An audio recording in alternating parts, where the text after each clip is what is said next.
The country of Sakura, hardworking and polite people, giant humanoid robots, the third or fourth economy in the world, depending on how you count, the manufacture of cool electronics and strange media content. All this can be said about Japan. Obviously, it wasn't always like this. Well, except for Sakura and hard work, I guess. In many ways, it owes its current state, you decide good or bad, to its defeat in World War II. It owed its ambitions in that war primarily to the Meiji Restoration that took place in 1868. The restoration of the actual power of the emperor, followed by a series of political, economic and social reforms that turned Japan from a backward feudal country into an industrialized state that claimed leadership in Asia. Initially, I wanted to make a video just about this, so to speak, to repeat the history. But at the time of release of this video, the restoration mechanics leave much to be desired. In the current version of Victoria 3, there is no possibility for immediate reforms, and the reformation process drags on for decades, although in reality it took about 5 years.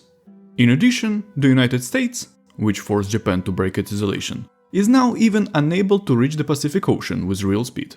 I'm sure that someday they will make DLC for Japan, as Paradox Interactive likes to do, and then I will make an authentic video about the Japanese Empire. In the meantime, I would like to tell you the story of how the Tokugawa Shogunate managed to retain power in their hands, and how this affected Japan. Another century of stability and order in Victoria 3. The Tokugawa shoguns have held the power in the Japanese archipelago for more than 200 years. As a result of the civil wars, called Sengoku Jidai, Age of Warring States, they seized the power in 1603 and held it with a firm grip. In general, their reign can be described as stable, both in the word's good and bad sense. The basis of stability was the feudal system, which included 4 estates: the military estate, samurai, peasants, artisans, and merchants, and their respectability, so to speak, was in descending order. Samurai were the mainstay of the shogunate, which is not surprising, since the shogun, in fact, was a military dictator. The well-being of the samurai differed greatly, from daimyo, large landowners who had broad autonomy in their territories, to guys who owned one dilapidated farm or simply worked for a salary. The shogun, by the way, was the most important daimyo, the first among equals. As a result of the unification and establishment of peace in the lands of Japan, the population increased from 12 million people in 1600 to 31 million in 1836. Nearly a threefold increase in population in 200 years may not seem like much, compared to the rate of population growth in the 20th century. But then we are comparing growth in agrarian and industrial societies. The closest comparison will be Korea. Over the same period of time, its population has grown from 11 million to 16. Why am I talking about this? There was nothing to eat in the country. The amount of arable land captured in the north during this time has not grown much, but the number of hungry mouths has become much larger. The situation was aggravated by poor harvests, which led the country to a series of large-scale famines, the last of which was the famine of the Tempo years, which lasted from 1833 to 1837 and claimed the lives of more than 1 million people. In Victoria 3, this famine was not heard of, judging by the grain surplus. According to my rough estimates, even with the first level of farms, Japanese land could provide more than 60 million people. But the situation had to be resolved. The short-term solution was tax reform. The fact is that there were practically no reserves of precious metals in Japan, and it was not possible to mint coins, which means that taxes were paid in the form of rice, and the tax burden fell mainly on the peasants. Shogun Ienari decided to reduce the taxes paid from the land and offset them with taxes on the products consumed by the middle and upper classes. Thus, the problem of hunger was solved for some time. In this situation, samurai landowners, who received their income from taxes from the peasantry, became dissatisfied, but they were appeased by increase in the salaries.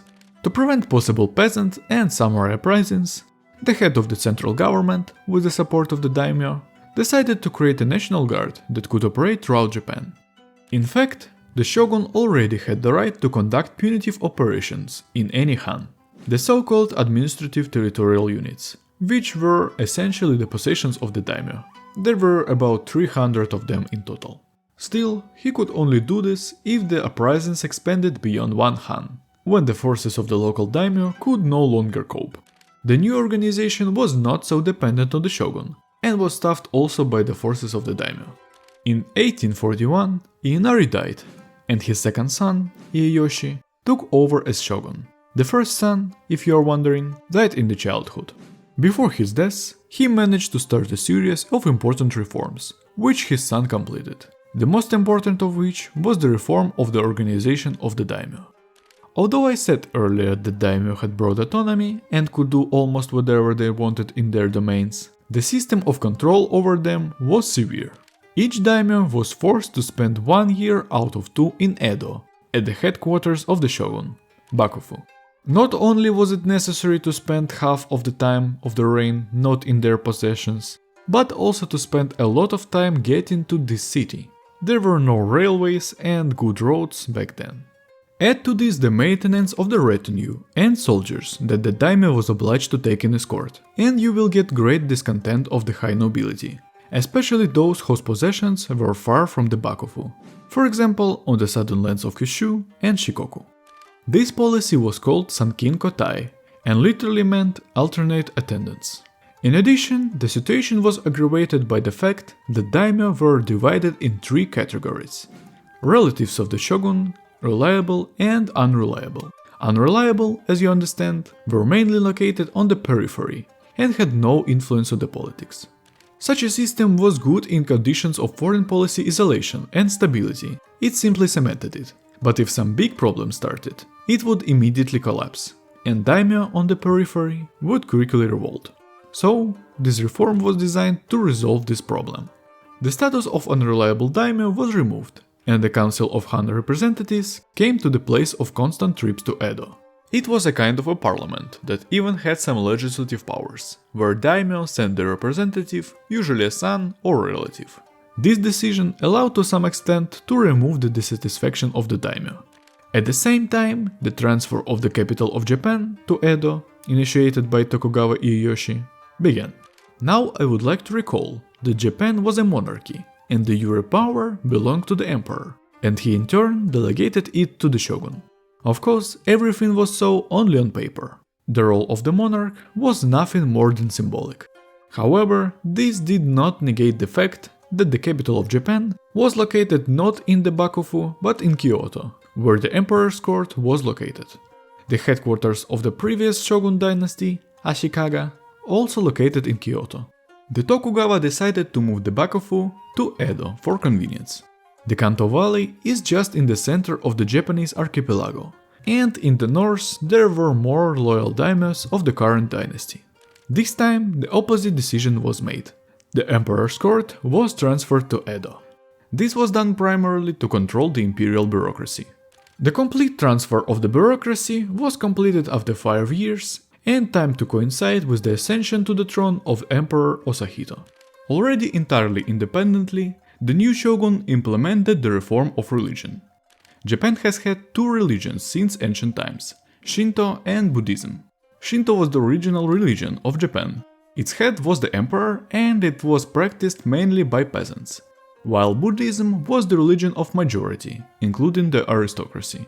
Although there were no clear boundaries between them, they coexisted and complemented each other. But still, the problem was in this phrase: its head was the emperor. Therefore, Buddhism became the official religion of the country. Buddhist clerics received more privileges than Shintos, and their temples even gained influence in the Council of Hans. As a result, this led to a gradual decrease in the number of people practicing Shinto. Thanks to the assistance of the priests, the discontent of the peasants was kept under control. Around this time, the Opium War between Britain and Qin China ended, with the defeat of China. This news reached Japan through ports in Kyushu, where trade with foreigners was allowed, and caused an obvious reaction. How could these southern barbarians defeat the great empire of the West? And indeed, having the information that the Japanese had, it was impossible not to ask this question. Well, yes, the Europeans have cannons and guns, also good ships, but firstly, there are few of them, and secondly, how will this help in the land war?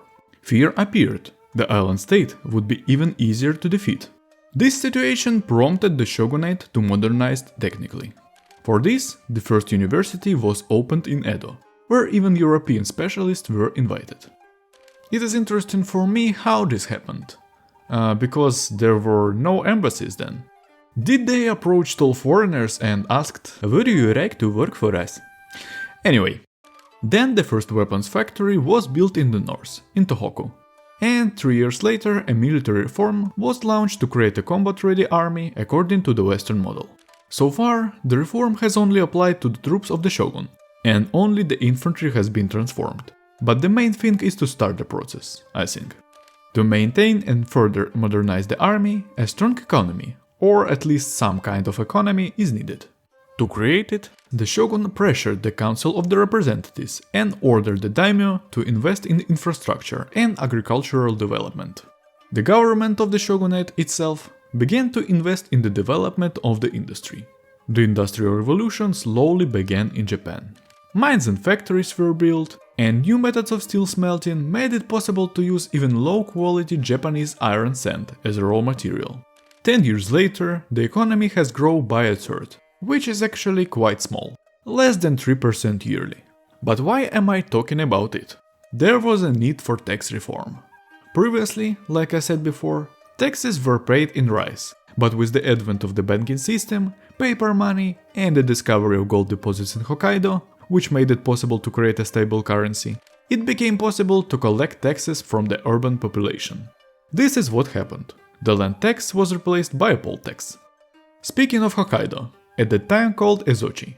Although the islands of Ezochi and Karafuto were captured back in the 1840s, their development in any significant form began only 40 years later, after the removal of the ban on resettlement from villages and the appearance of infrastructure on them, railways and ports, an increase in the need of wood, as well as the beginning of cultivation of potatoes suitable for the local climate. Ah yes, railroads. The first railroad was built in 1875 and connected Edo and the port city of Yokohama. This was built primarily because the new shogun, Takamori Tokugawa, opened the ports of Japan to foreign trade, and there was a need for easy access to the docks. Within 2 years, railways spread throughout Japan. From that moment began the rapid growth of the industry. In 20 years, the economy has grown by 2.5 times, overtaking Russia, not the biggest achievement, and approaching Spain and Italy. In the 1890s, the first modern ironclad fleet was laid down. The shogun turned his eyes beyond borders. A year later, imitating the Europeans, the Japanese began the colonization of the resource-rich islands of Sulawesi and New Guinea. 4 years later, the shogun's fleet implemented in Hawaii what he was afraid of 50 years ago: the good old gunboat diplomacy. Indeed, the word is mightier than the sword. These acquisitions were not bad, but they've been got too easy. On the other hand, the shogun needed a military victory, proof of superiority over the Western powers, at least near his borders. Oddly enough, they wanted to defeat the southern barbarians in the north, namely Russia. Russia itself had claims to Japan, in particular to the islands of Sakhalin and Hokkaido. Not that they could realize these claims. They did not have a Pacific fleet. The calculation was based just on this: to crush the superior European fleets of Russia in turn. Alaska was chosen as the target. The region is rich in timber and minerals, and Russia could not protect it. And although the war was declared in December 1897, hostilities began only in the second half of the following spring. The shogun's troops landed in the south and north and started a systematic occupation of the region. Resistance was provided only by rare detachment of partisans, but in general, the population of Alaska didn't even notice that they were occupied. In parallel, battles occurred at the sea, where the Japanese fleet smashed the Russian fleets, preventing them from landing and supplying troops. The decisive battle took place in the East China Sea, where the Baltic fleet was defeated. After that, Russia, unable to continue the war, was forced to sign a peace treaty in Edo, according to which the shogunate annexed Alaska. 2 khans were created there under the control of a side branch of the Tokugawa. With this victory, Japan established its status as a great power. Inspired by an easy victory, the Japanese thought that they were now the masters of the Asia. The shogun decided it was time to secure the borders, namely to secure control over the coast of the Sea of Japan. Korea was the most important. It was considered as a knife aimed at the heart of Japan. Korea was a nominal vassal of China at that time, so war with it was unavoidable. Under the pretext of helping Korean nationalists, who wanted to modernize Korea according to the Japanese model, Japan expelled the Chinese embassy from Edo. By the way, there were quite good relations with China before that. They demanded recognition of Korean independence from the Qin Empire. The Imperial court, shocked by such a statement, refused. The First Sino-Japanese War began. And there were problems from the very beginning. Firstly, the Chinese fleet was not such an easy target as it was thought. Battles at the sea went on with varying success, and sometimes the Chinese even gained victories. Secondly, the Japanese army simply could not gain a foothold on the continent. All landing attacks were repulsed, even on Formosa, where the shogun personally took command. In Japanese society, after the news of these defeats, there was a request to strengthen the army. Yielding to the demand of society and the shogun, the Council of Representatives adopted the reform of the military. Now every Japanese could enroll in the regular army of the shogun, bypassing the daimyo, which caused them discontent, but they couldn't resist such a decision. Of course, the reform could not help immediately, so the war became exclusively naval. The economic losses from the war for China were significant, so it agreed to recognize the independence of Korea. Although the requirements of the Japanese side were formally met, everyone understood that it wanted much more, at least to establish a puppet regime in Korea. From the point of view of Japan, it looked like this. Here's a handout for you, midgets from the islands, an independent Korea. The discontent in Japanese society emerged. It was possible to remove it only with the help of the abolition of serfdom. In general, the decision suggested itself. The relative number of peasants in the country was no longer so large, less than 50%, and the daimyo already relied heavily on industry and were not so dependent on the land. It can be said that their subjects now worked not in the fields but in factories. Dynastic conglomerates of landowners and industrialists, zaibatsu, were created, influencing the general policy of the shogunate through a council of representatives. They formed a unified free trade party and pushed through economic reform, establishing a liberal economy with the principle of laissez-faire. In early 1912, the Japanese launched an invasion of independent Korea, as a coup d'état staged by bribed pro-Japanese forces in the court of the Korean king failed. The new shogun Sukiyuki personally led the attack to the south. In general, he was a fan of commanding troops, and I think he wanted to justify his title. With numerical and technical superiority, the commander's mediocre skills did not harm. Within a year, Korea was occupied entirely. Korea became a Japanese puppet and transferred the port of Yanho to the direct control of the shogunate. Then it was time for revenge on China, now with a foothold for an offensive in Korea. Japanese diplomats in Beijing offered to buy Taiwan and Manchuria's sparsely populated Sea of Japan coast for the meager sum of 4 million pounds. Angered by this proposal, the Chinese expelled the Japanese embassy. This was the reason for the attack from the Korean peninsula on August 14th. Although the advantage in organization and armament was clearly with the shogun's troops, a quick offensive did not occur. Great Qin was able to mobilize a really great number of people. Because of this, the battles on this front turned into a bloodbath. Fortunately for the Japanese, things were going well at the sea. Since the previous war with China, the fleet had more than doubled. Having defeated the Qin's fleet, the shogun's troops managed to occupy the island and land in Manchuria and Shandong. Unable to maintain such a vast army for a long time, the Qin government signed a peace treaty in Jinan, according to which Formosa and Outer Manchuria had been transferred to Japan. Shandong became a semi-independent state under the joint Japanese-Chinese protectorate. Now the Japanese archipelago was safe. Almost. Security as a casus belli will never fail. Take, for example, the Philippines, which was under the control of Spain at the time. In 1915, Spain had a communist revolution. For the shogunate, communism was the exact opposite, and it was unknown if it wanted to export communism to Japan, using the Philippines as a springboard. Therefore, when their own revolution for independence began there, the shogun decided to support the rebels. The Spanish forces were quickly defeated and the Philippines gained its independence. By 1919, the share of peasants in the country's total population had decreased to a quarter, and the Japanese economy was second only to the French and the Prussians, who rudely stole the flag. The rapidly developing industry demanded resources, which were in abundance in Korea. However, the new king of Korea was in no hurry to develop resource deposits. On the contrary, he began to build a military industry in the country. The daimyo's radical nationalist circles offered to annex Korea in response. The Korean king Gongyi decided not to wait until he was captured, enlisted the support of China, and was able to push back the Japanese garrisons in Korea. These events started the Third Sino-Japanese War. Japanese troops were able to break the Korean resistance in 6 months and forced their king to abdicate. A general military government was created in Korea. This war made it possible to take away new territories from China, and the shogun did not miss it. The released troops stepped up the offensive in Manchuria. In parallel, the landing group took Beijing and cut off the supply of the Qing army. The fighting continued for another year and a half until the Chinese agreed to a peace treaty. According to it, a puppet government was created in Manchuria, and the protectorate in Shandong was completely passed under Japanese control. With the development of mass media, it became possible to influence the country's population with greater efficiency. And this meant that any criticism of the government, amplified by the media, could cause severe damage.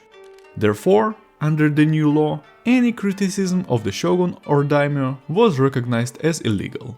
And I can't say that such a decision was not justified. 5 years after that, just after the complete colonization of New Guinea and the establishment of the puppet regime in the Philippines, led by the Giga Chat, Japanese society was on the verge of civil war. The spark that ignited the fuse of this content was the article that on the recently established somewhat toxic rubber plantations, just in New Guinea, the vast majority of workers were children. And it would be okay if they were just children, but they were children of immigrants from Japan.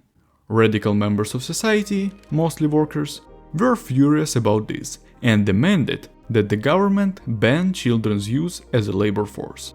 The authors of the article were quickly found and imprisoned. Of course, you might ask how criminalization of criticism helped in this situation, but I will say this: that was the tip of the iceberg. In any case, the demands of the revolutionaries quickly changed. Now they wanted to create a parliamentary republic. Fortunately for the shogun, and not fortunately for the protesters, the troops came into action and swept away all the dissatisfaction before the riots escalated into a full-fledged revolution. With an increase in the median standard of living, such unrest did not arise in the future. In order to reduce discontent in the colonies, mainly in Korea, where it was expected to be higher, discrimination measures based on nationality at the government level were abolished. Koreans and generally all East Asians began to be considered almost Japanese. Thus, the dreams of equality and brotherhood were finally buried. In 1933, the construction of the Tokugawa Tower, the tallest building in the world at the time of construction, was completed in Edo, serving to manage the assets of the shogun's dynasty throughout the country. And 2 more years later, a world exhibition was held to show Japanese superiority. Most foreigners who arrived in Japan pointed to a huge contrast. Buddhist temples stood next to high-rise buildings. Businessmen wore national clothes instead of jackets and trousers, and worked not in the offices but in castles. This is how the Japanese shogunate enters a new era. And what happened to it next is a completely different story. See you in the next video. Jacob was with you, and with that, I say goodbye.